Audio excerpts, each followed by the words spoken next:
नमस्कार मंडळी. पावसाळा आलाय ना.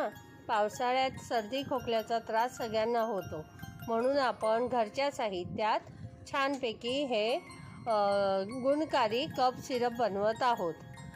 आणि हे कफ सिरप दिवसातून 2दा घेतल्यावर कफ सर्दीचा त्रास कमी होतो. ही रेसिपी माझी आवडली असल्यास लाईक करा, शेअर करा आणि सबस्क्राईब करून घंटी वाजवायला विसरू नका. Thanks for visiting my channel.